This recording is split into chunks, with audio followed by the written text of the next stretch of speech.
morning, everyone, and thank you for joining us for a sneak peek at iland's vCloud services. My name is Dante Orsini. I'm the Vice President of Business Development here at iland. And joining us today, we also have Jack Bailey. He's one of our senior systems engineers who's actually going to be demoing some of the functionality. And really today, we're going to have a very brief presentation. We want to review a little bit of cloud technology, kind of demystify the cloud as we see it, and share a little bit of our experiences that we've encountered over the last few years of deploying these services, and really, introduce where we're going with these product sets. I think everyone's going to be very excited this morning. So we appreciate your attendance, and please, if you have questions throughout the presentation, please put those into the QA window, and we'll do our best to get through the questions and answer session. But we're hoping to get through the presentation and the demo within about 30 minutes and leave plenty of time for questions and answers after. So thanks again, and here we go.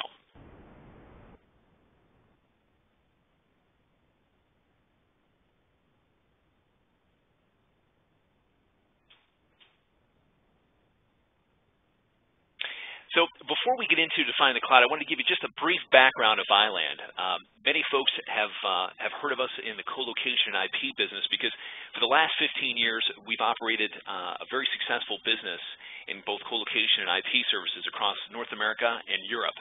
We still maintain about 30,000 square feet of data center space across both segments of the market. But about 4 years ago, we saw some very unique needs. Obviously, virtualization was taking hold in the marketplace, and many of our customers were really leaning on us for advice in that area. So we did a lot of due diligence, and we wanted to deliver a platform that was going to allow enterprises of all sizes to really leverage virtualization and to deliver that as a service. So as we did that due diligence, we obviously partnered with a company that we believed was going to best serve our customers' needs, and that company was VMware. So we have a deep history with VMware. 4 years ago, we architected this solution, and we started off with a couple locations. One was in our home city, where we're headquartered in Houston, followed by Dallas. So day one, we deployed 2 locations, so we had some geographic diversity, and we really focused on providing production environments for our customers, where high availability and fault tolerance were paramount, but also giving them the flexibility to protect those environments with a cost-effective disaster recovery solution was also paramount. So that's why when we came to market a few years ago, we focused on having multiple locations, but we quickly grew, established another facility in Los Angeles, Washington, D.C., Boston, as well as London, and we're about to open up 2 other locations, and one just outside of London and another in Manchester in the United Kingdom. But as we've expanded in this marketplace, obviously the market is moving very quickly, and we've been very innovative and listened intently to our customers, try to do our best to block out as much what's going on with the market and really focus on customer requirements. And that's led us to some very innovative solutions around disaster recovery with the iland Continuity Cloud, as well as end-user computing and focusing on the virtualization of the desktop space with the iland Workforce Cloud. And we're very humbled. A few weeks ago, we were awarded the 2010 Service Provider Partner of the Year at VMware's Partner Exchange. So we're very excited about that, but also excited to share a little bit today about where we're going in this market and some of the results that we've seen in partnering. So very quickly, I want to touch on our partners. Obviously, we spoke about VMware, very important relationship to us. We are a premier service provider, which means that we're at their top tier of that organization, as well as Dell. Dell's been a great partner of ours, both from the server infrastructure as well as storage, and with their recent acquisition of Compellent Storage, that's playing a key role in delivering some very unique solutions to the iland cloud environment.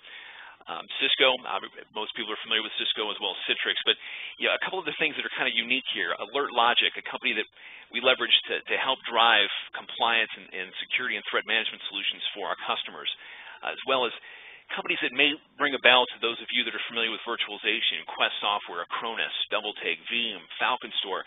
All great organizations that help us protect our customers' environments and provide various recovery time and recovery point objectives to recover them. As well as companies like Certion that provide WAN optimization.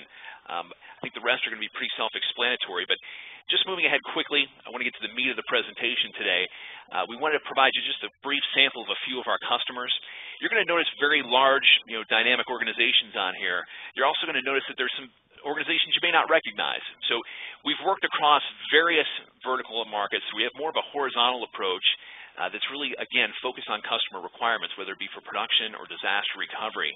And one thing I think that we do find unique is that requirements are similar but very different across many different verticals, whether we're working in financial services, the service provider industry, high tech, as well as even education and service delivery. So been a very, very unique market over the last 4 years, and we've learned a lot.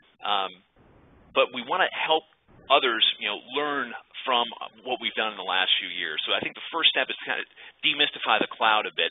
To really raise this up and simplify it, we're just trying to define the cloud as simply services that are delivered across the internet. But when you think of these services, there's several that really do a good job of helping people understand the cloud. The first would be software as a service and even platform as a service. A great example here would be Salesforce.com, that took a customer relationship management software suite, and rather than delivering it as a package solution that had to be installed at the customer prem, configured and customized, I actually worked in that industry many, many moons ago, and the actual ROI on delivering solutions that had to be implemented locally and maintained locally really took a long time to achieve for most organizations. So obviously Salesforce did a good job of taking all the things that were hard about delivering CRM and making that available as a service. So their customers no longer had to worry about building and maintaining the actual application and customizing the application. They could simply pay for what they used and quickly access that environment. And subsequently, that led to a good example with Salesforce for platform as a service, right? So for the growth that they experienced, giving other developers the ability to develop on their platform and quickly deploy new applications that integrated with the base application, was obviously very powerful for the development community. But for for a company like iland, we focus strictly on the infrastructure as a service business, and we enable software as a service and platform as a service through our customer base and through our relationship with VMware. But I think it's very important to differentiate the different types of infrastructure as a service that we see in the marketplace. The first, and I think probably the most famous, would be utility computing. And Amazon's done a great job of pioneering this space, really taking the capacity that they had built, and delivered a platform that makes it very simple for someone to quickly establish resources and expire those resources as quickly as they turn them up. We see that mode of the market has been focused typically on web applications, usually deployed on commodity hardware. Some of the benefits, obviously, that it's available on demand, and people enjoy some of the pay-per-consumption type models.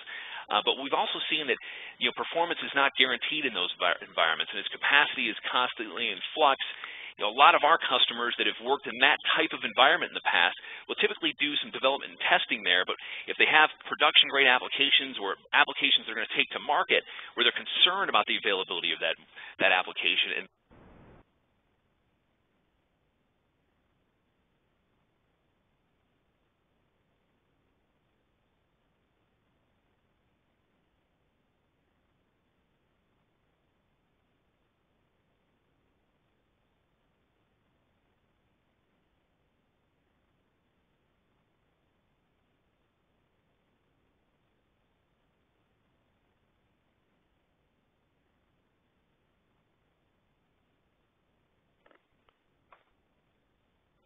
Dante will be right back with us in just a moment.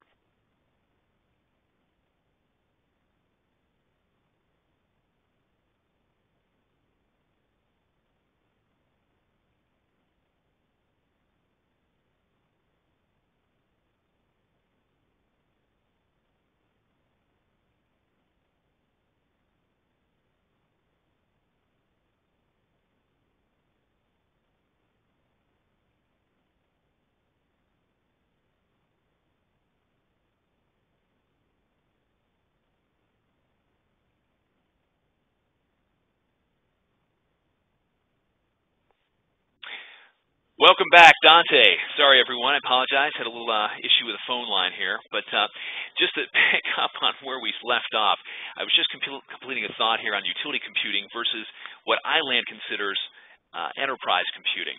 And enterprise computing is really the space in which we operate, and the models are very different. In this type of model, we have an enterprise infrastructure, and it's really designed for high availability on known platforms. We've got a guaranteed performance that we have to deliver to our customers, and our customers are looking for that. They want an SLA. They want to understand what their costs are going to be on a monthly basis. and they really want to be able to leverage this platform to deliver applications that have to be enterprise ready because they have their own demands for SLAs inside their own organizations or the market at large. Now, I will say that this is where we have focused, and this is where we've had a lot of success. Obviously that talks about our VMware heritage, but we are blurring these lines now, and we're starting to look at ways that we can take the positives from the utility computing market and really integrate them into the enterprise computing market. So let's talk a little bit about this and really why we've seen a lot of adoption in the cloud in general. And I think that for most of you that are on the phone, you're either involved in this business today, as either a consultant or as an IT director or maybe as another vendor. Many of you have got some very unique pressures that have been put on you because if this is really an unfair argument for many. So I would say in the last 3 to 5 years, there's been a lot of adoption, but specifically in the last 18 months, we have seen that adoption has went through the roof. We've seen organizations that in the past were leveraging companies like ourselves for just a portion of their infrastructure are really establishing strategic plans to enable the cloud and figure out how they're going to leverage the cloud. And I think it's really created an environment where if you think about delivering IT internally, it becomes very challenging, right? You've got various different types of technologies across the enterprise, and as you virtualize more and more of this infrastructure over the past years, I mean, it's created a lot of very unique, flexible benefits for the customer. However, it's also created a lot of complexity. So management and the ability to actually just quickly spin up resources and leverage those resources as you see fit, obviously is where most organizations want to move. But there's obviously some things that are really enticing people to adopt these technologies, the ability to not just turn up resources quickly, but to trade in the real burden of building up a capital expenditure, building up the budgetary process, going through the long procurement process of justifying those budgets when you can simply provision resources and pay for what you're utilizing and do that quickly. So I think that's created a very unfair argument for many IT organizations because they have to answer to people that are looking at the market and saying, you know what, cloud computing is so easy, but that's not a fair comparison considering the complexities of delivering their own market. So what's happening is we're seeing a lot of CIOs are having to justify what it costs to deliver their services internally today versus the education process that needs to happen in the market on, cloud computing is cheap. So quite frankly, we're all aware of some of the concerns that are, surrounding cloud computing, but a lot of those concerns are being overlooked, and there's this concept of leakage that's happening. In other words, if you were to pull corporate credit card statements and take a look at, what's going on in the enterprise, we're seeing a lot of people are leveraging third-party, public cloud organizations because they find it quicker and easier to stand up resources, whether it be for development or short-term projects. And many of our customers have done the same thing. They've looked at, public, cloud, anything like an Amazon where I've got a front-end web interface with anyone, where anyone with a credit card could stand up resources and said, you know what, we can't do that. It's not going to be secure. We really have a problem embracing that type of delivery mechanism. And so that's why when we work with customers, delivering a VMware-based environment has a much different approach to this. However, as organizations continue to look at how they're going to embrace these technologies, they also have to deal with that concept of leakage. And that is that, people are leveraging these third-party solutions. The question is, does the IT organization have control over that? And can they mandate how people are going to leverage those resources? So we're really looking at, what our customers have asked for over the last few years, and wanted to share some of that feedback. I mean, I think overwhelmingly what we see is that there isn't a silver bullet for everyone's environment, right? Everyone has unique requirements, whether we're talking about various degrees of security and compliance, the application demands or the application types of applications that they want to deploy. And we also deal with a lot of customers that have various different degrees of experience, whether that be with an application, whether that be with virtualization, whether that be with a cloud. And I think oftentimes, as many of you are going to agree, the budgetary process is completely different organization to organization. As I mentioned, there's a bit of an unfair balance going on and trying to balance the cost of maintaining the internal infrastructure, growing that infrastructure and doing more with less with the perceived value of just leveraging the cloud being cheap and easy. So I think that as we discuss this with our customers, we've gotten a lot of great feedback, and we see a lot of different visions, from many folks. Some folks like the idea of being able to just quickly provision resources and get rid of those resources as fast as they did, simply paying for what they leverage. And to be able to do that securely has definitely been a challenge for many folks. So they're looking for a way that they can introduce that type of cloud environment, typically going to be for short-term projects or possibly going to be for use cases where you have seasonal demand, but the ability to quickly spin up those resources and do that securely. How can they integrate that into their overall cloud strategy and get it approved internally? Others are saying, you know what, I really have a need to grow, but I cannot continue to grow the virtual infrastructure that I have today. And to do that, it's become very costly. So we want to actually maximize the existing infrastructure that we have and look for ways that we can leverage a third party, just as that growth segment. And in that case, how do we do that? Is that possible? And you know what? To do that, we're really not looking for this, pay-as-you-go thing. We've heard a lot of bad things about, either existing projects that people have tried or friends of ours in the industry where someone's deployed an application, and they see that it's a couple cents an hour to spin this up and add this and add that, and the next thing you know, they've got an app that's consuming a lot of resources, and they get a bill that's outrageous every month. So there's a lot of concern. So how do you really take a look at that and figure out, what, with all these different things to consider, how am I going to choose the right cloud? And from iland's perspective, we want to say don't choose. We'd like to introduce a new concept. We call this the iland Cloud Factory. And here, what we're trying to do is we're trying to put the actual, design in your hands. Forget about having to choose the right cloud. Why not create a cloud? Build your own cloud and build it your own way. And we are here to make sure that working with industry leaders like VMware, that it's going to be secure, that it's going to be scalable, that it's going to follow open standards. So as you move to this environment, you'll be able to move these workloads around, whether that means from iland to another cloud provider, or whether that means from your existing virtual infrastructure into iland's environment and then back out. It also means that we're going to follow standards to expose the API, so it makes it easier for you to programmatically scale these applications if you need that type of integration to the environment. So that's really where we're focused. We've been focused on delivering unique solutions for our customers, but over the years we've seen that overwhelmingly people want more choice. They want more control. So how do we do that? And we believe that we are there with our vCloud powered solution. Again, the iland Cloud Factory is the name of our solution, and that's it for the sales side of this. I'm going to pass this presentation over to Jack Bailey. He's a senior systems engineer. Jack actually has got a tremendous amount of experience with VMware. He was one of our lead engineers in our NOC for several years, from the initial actual architecture of the environment to actually creating this environment, scaling this environment. So he's been very, very involved with VMware through the entire beta process, which started last year, straight through to where we are with production today. So, Jack, I'm going to turn it over to you and let show everybody what they're here for. Thanks, Dante. Today I'm going to give you a brief high-level overview on how vCloud Director allows users the power to deploy environments, manage user interactions, create network rules, and above all, enjoy the reliability and the redundancy of an iland in a VMware environment. As you can see here, vCloud Director is currently spaced into 4 work areas. We have Home, My Cloud, Catalogs, and Administration.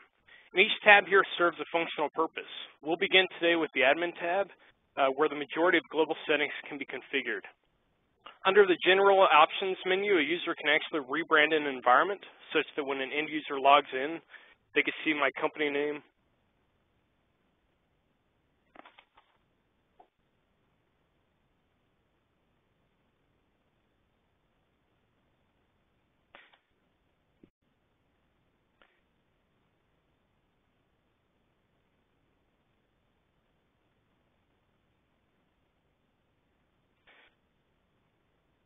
Sorry about that, guys.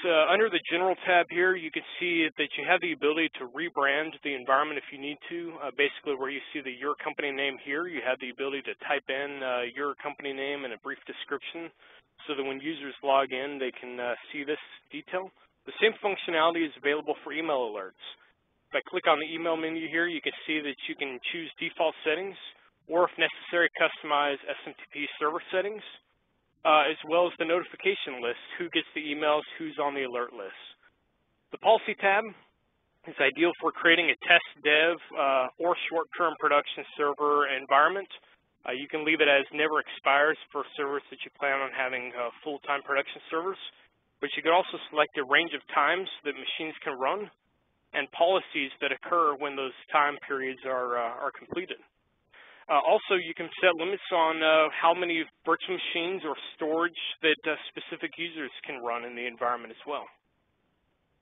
Speaking of users, I'm going to jump us over to the users menu and kind of show you how you can set up the user roles, permissions, and if desired, different quotas in the environment. It's also here that you can set up some multi-tenant benefits. As you can see, if I click on my test user here and go to properties, I have the ability to create a user whose role is full control for the entire organization, down to controlling a single VApp, or simply visibility into virtual machines. And as mentioned before, the ability to set quotas and contact details for that member as well. I'm going to jump to the catalog tab, where there's a lot of benefits here as well. There's two pieces to it. There's a public catalog and a private catalog piece. Under public catalog, users can find a different list of pre-built templates that are available from iland. This is just a test lab, so I don't have our full environment here for your visibility. You can also deploy VApps immediately from these templates. You can copy them to your catalog or do additional customization on them. So what I'm going to show you here real quick is my ability to, if I wanted to deploy immediately from this template, or copy it to my catalog and do customization later on.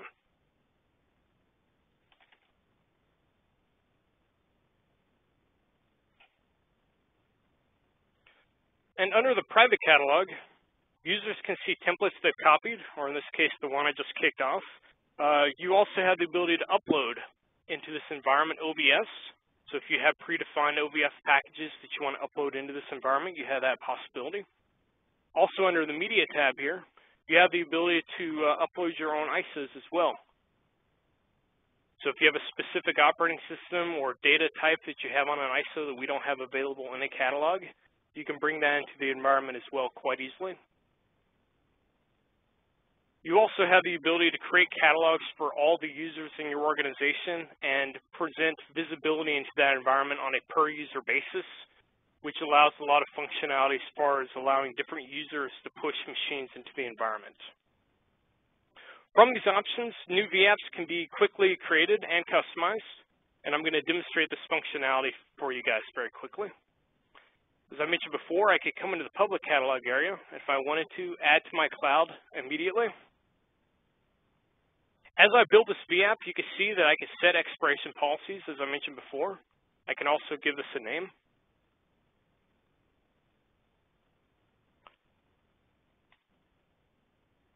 I can also do things like set net BIOS settings, set network settings, and of course, before I complete it, I can see all these details presented to me as well.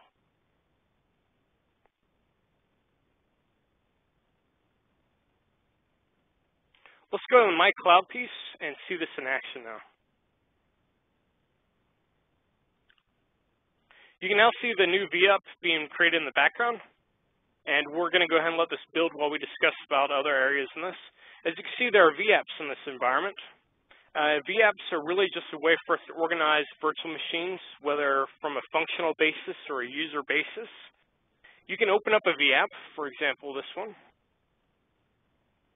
and see graphically the virtual machines inside of it, the networks available to it. We can also, on a VApp level, share this out to specific users. Again, if you run this as a multi-tenant environment, you have the ability to create permissions and allow specific users in the environment to come in and see unique pieces of the organization without seeing the entire organization. You also have the ability, if you have multiple machines in a VApp, to choose the power on order as the machines power on to ensure that the correct power on sequence is in place there. which is really nice for multiple machine vApp. If we go to the VMs tab, we can see the individual virtual machines, and we can also see the properties of that virtual machine, where we have the ability to, if a machine supports it, enable, disable hot add for memory and CPU. Do things like add additional CPU, add additional memory to a machine, as well as add hard disks, change network settings, or add additional network ports if we need to. You also find a lot of the customization for a virtual machine is built into this portion as well, such as the ability to change a SID as the machine is being built, have it auto-generate a password for you as the machine is being built, join to a domain, or even run customization scripts if necessary. Another piece of the environment I'd like to show you is under the networks piece. There's many different types of networks that are supported in the vCloud Director environment, a purely internal environment, a completely non-NATed network where we set the public IPs directly to your environment, and as well as a standard network NATed approach where we have internal IPs and the public IPs on the outside. It's also under this portion here that you have the ability to come in, set things like DHCP both from a scope and an enabled or disabled perspective. Also create firewall rules for inbound traffic to be able to open certain ports and protocols inbound. Allow us to present public IPs to your vShield Edge appliance, which will allow you to basically create these static nets that I'm about to show you.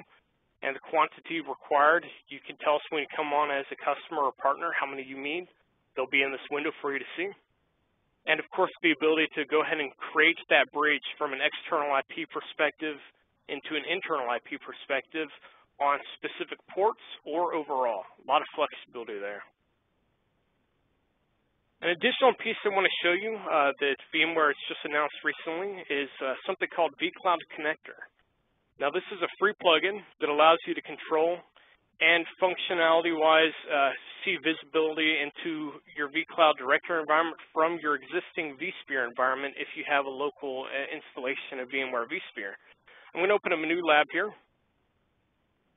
This is actually a lab geographically that's a couple hundred miles away. And you can see here, if I go to Home, I've installed this free plugin, which shows up as vCloud Connector. If I click on that, it'll take me to this new page, and it's as simple if you're an iland customer and you want to add your vCloud Director environment to your vSphere environment and add this functionality, you can simply click Add Cloud, type in a name for the environment, and use the custom URL you're given as a customer when you come on board, at which point it would add your cloud environment. Now, there's a lot of extra functionality you get by this as well. Of course, one piece of it is you can control the remote machines in the vCloud Director environment from your local environment, such as powering off, suspending, resetting, and all that. But even more importantly than that, from a catalogs perspective, I now have the ability to, if I have templates or machines in my environment that I'd like to copy up to the vCloud Director environment, be able to, with a quick right-click, be able to select Copy To, choose my new remote vCloud instance, type in some credentials, and actually copy that template or virtual machine from my existing environment into the vCloud Director environment. Likewise, I could also choose my catalog of virtual machines that I have in my vCloud Director environment and copy those back into my local vSphere environment. So there's definitely some additional functionality there that allows you to have centralized control and a lot of benefits from that perspective. What I'm going to do at this point is hand control of presentation back over to Dante and go from there.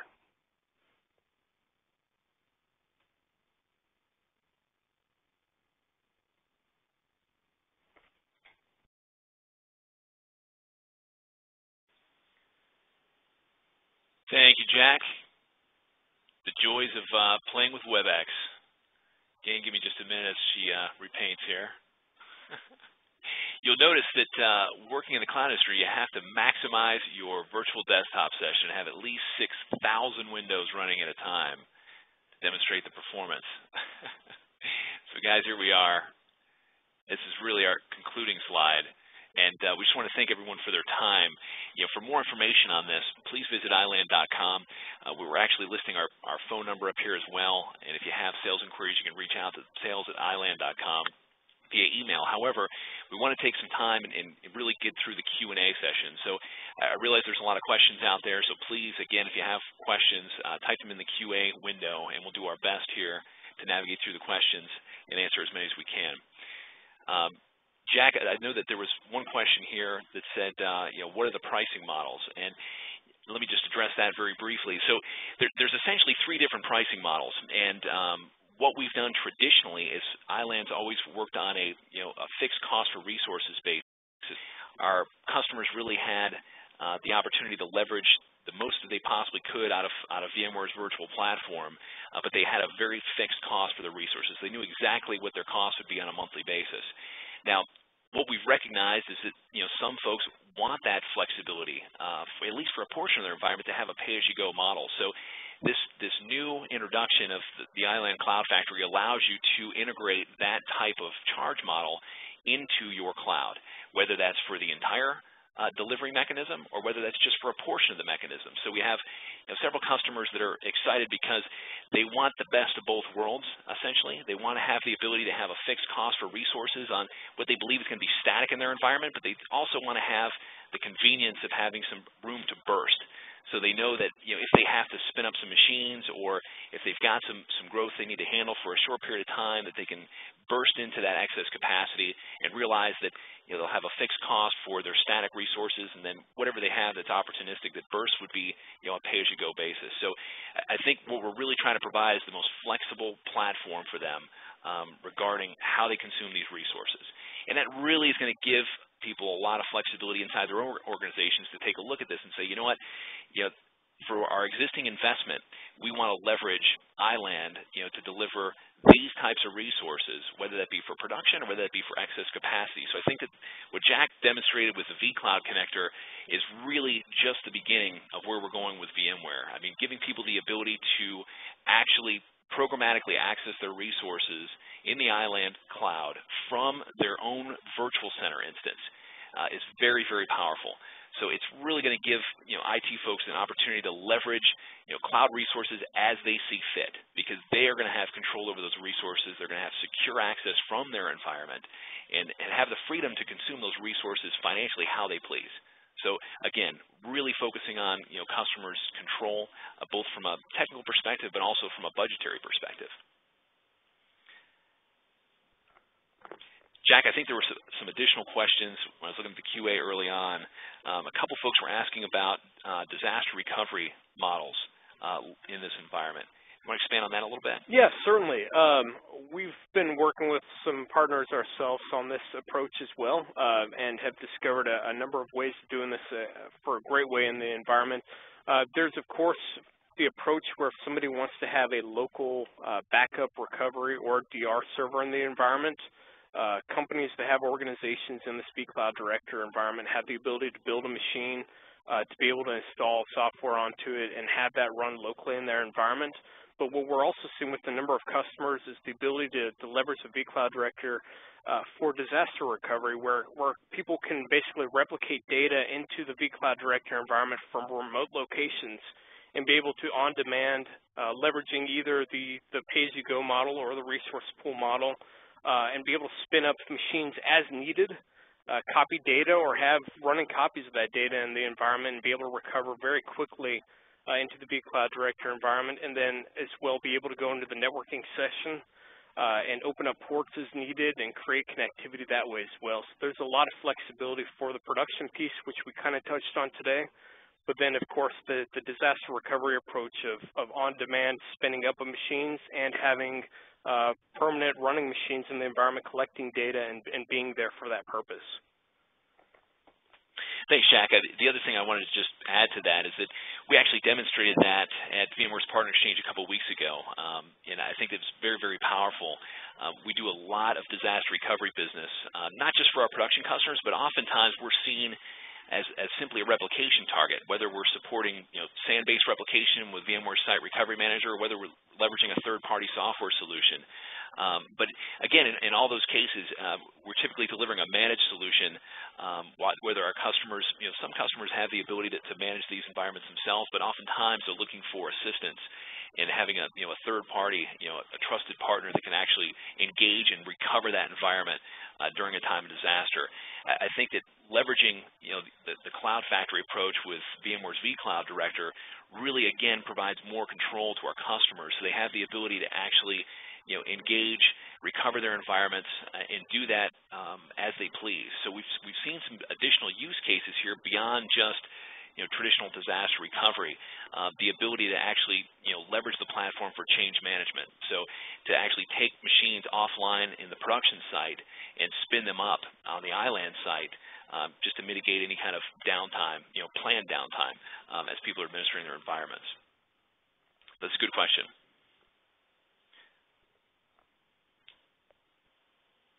Jack, did you see a few others that you wanted to? Yeah, there's a question came in as far as I touched briefly on the networks piece and some of the functionality there that you have. I showed you that you can obviously come in and do stuff with DHCP scopes, set up firewall rules inbound, and do some natting. Question came in asking about site-to-site VPNs and some IPsec portion of it, and it's asking if you can do that in this environment. The answer is absolutely you can. Currently, you work with our support team to build that. Every vShield Edge appliance in the vCloud Director environment has the ability to create a site-to-site VPN, and it works with a number of different standards from encryption and hashing types. You work with our support department, who currently will build that piece on our side to your environment, and is very much a piece that we can put in place for you. No problems there.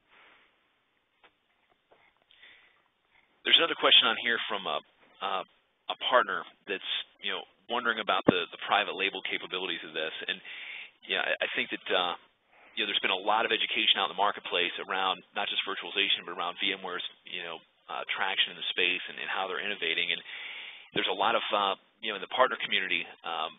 People are obviously highly educated on VMware and actually delivering these solutions to their customers, but many are also looking for the opportunity to deliver these cloud services as they implement for their customers. So as somebody is the trusted advisor virtualizing more and more of their customers' infrastructure, they're looking for a cost-effective way to leverage a hybrid cloud approach. And the answer to this question is yes.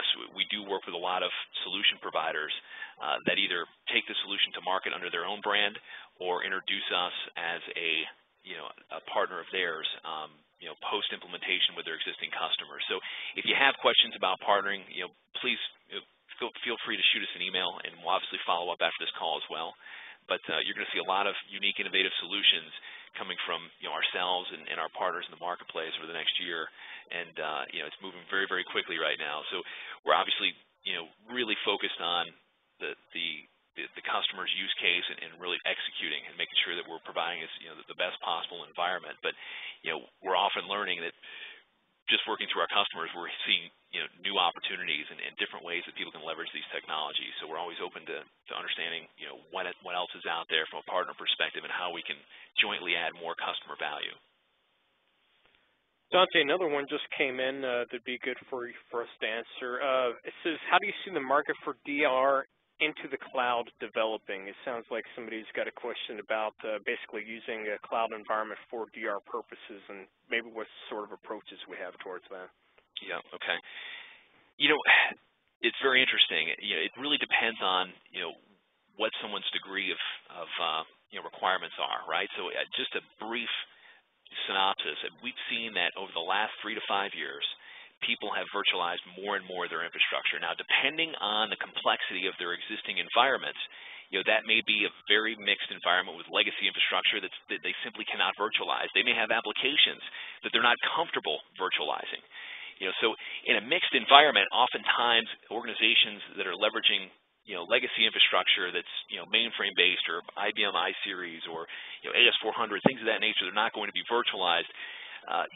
Typically, the cost of providing disaster recovery in those environments is absorbent, right? You typically would leverage a third-party provider that's going to provide, really a consignment-type model where you're going to pay for, the access to physical resources in a DR site, and worry about replicating your data and then recovering on physical infrastructure, which is very, very long, drawn-out process. And typically just testing alone is a backbreaker for IT because it's usually a 90-day process, right? So what we found is that working with large organizations like that, as they virtualize more and more of their infrastructure, they realize that they have options, right? I mean, essentially, their environments become much more portable, and now it becomes an opportunity to say, okay, do we really want to invest in the same infrastructure footprint and basically, build out our infrastructure two at a time, right, to be able to build and maintain our own secondary data center.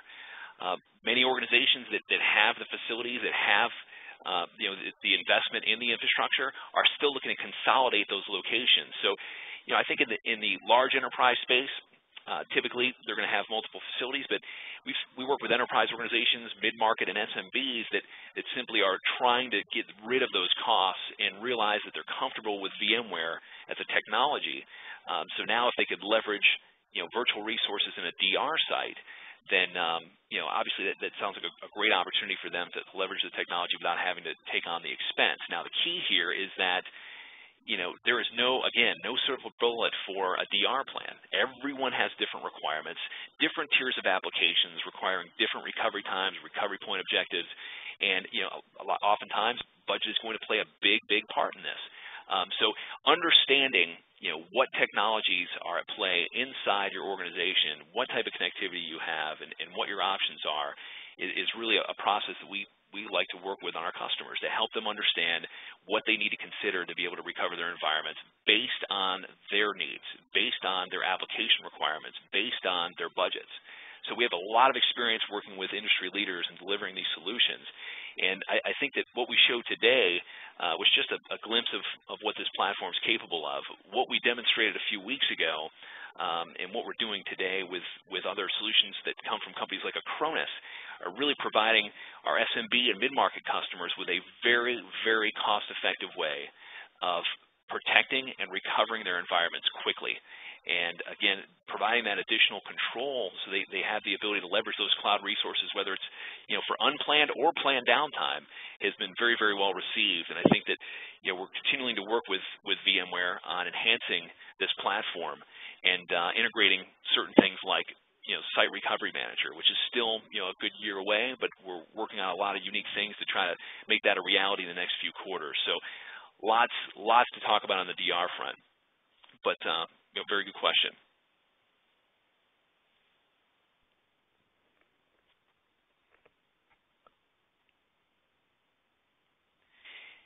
And Jack, I got to apologize with my lovely access to WebEx. I'm having a difficult time seeing the actual QA window now. So if there's any other questions, I'd ask you to drive, and we can.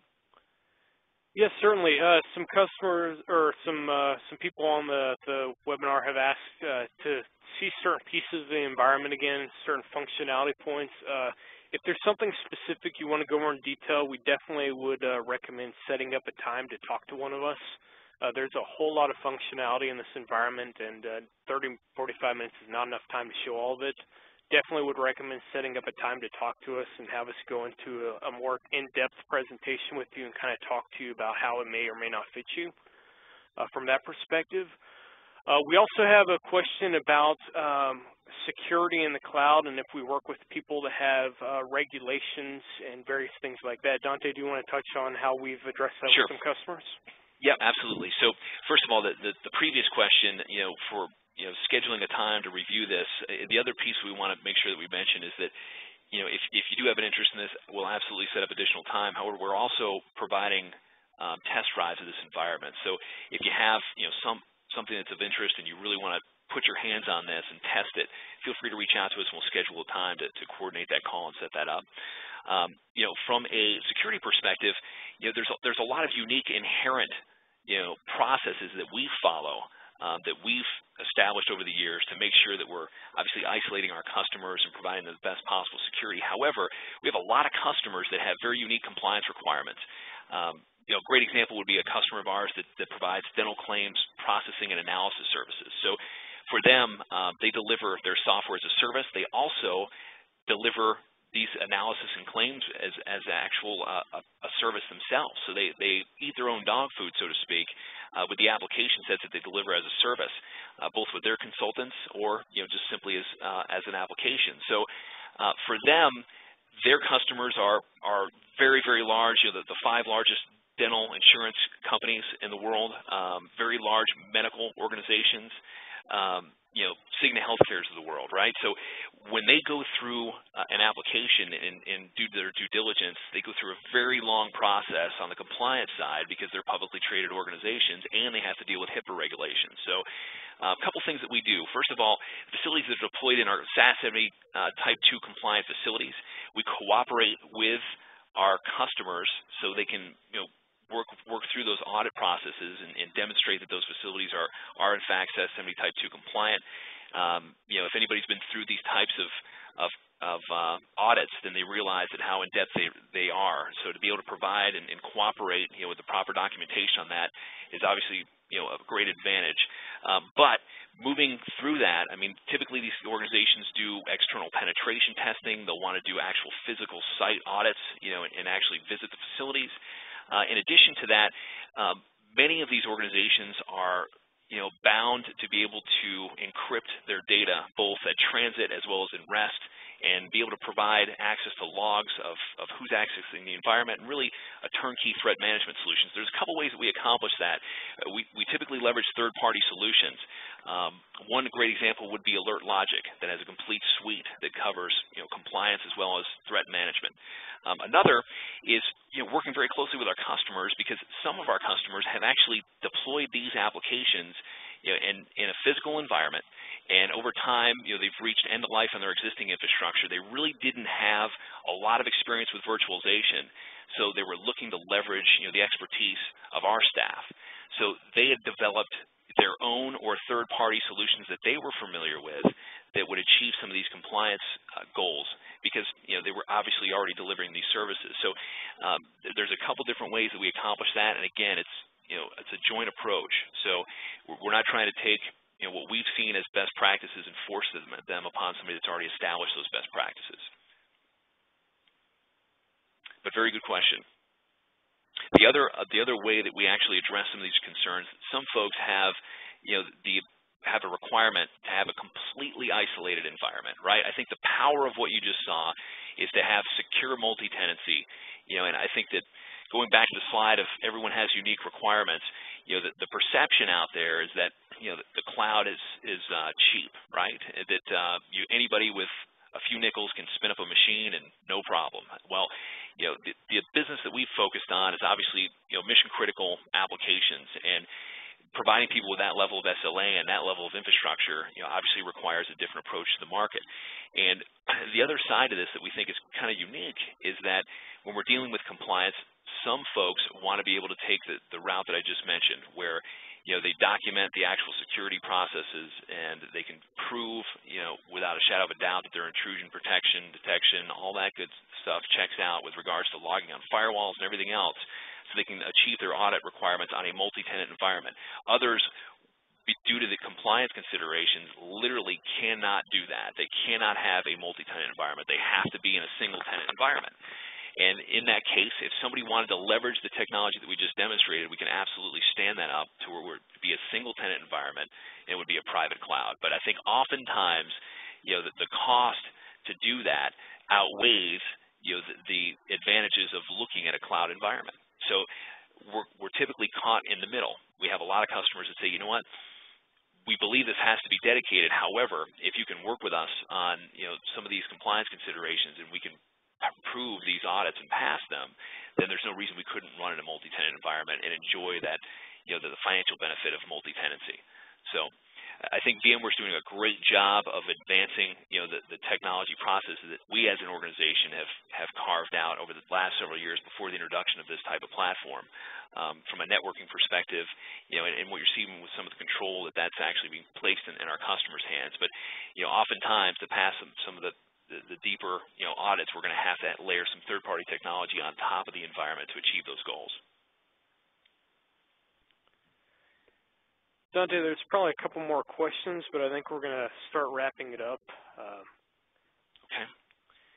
Well, everybody, I certainly appreciate your time. And again, if you have additional questions or you want to schedule time to actually demo in the environment or schedule a trial of the environment, please feel free to reach out to us, and we'll be following up via email and hopefully speak with everyone soon.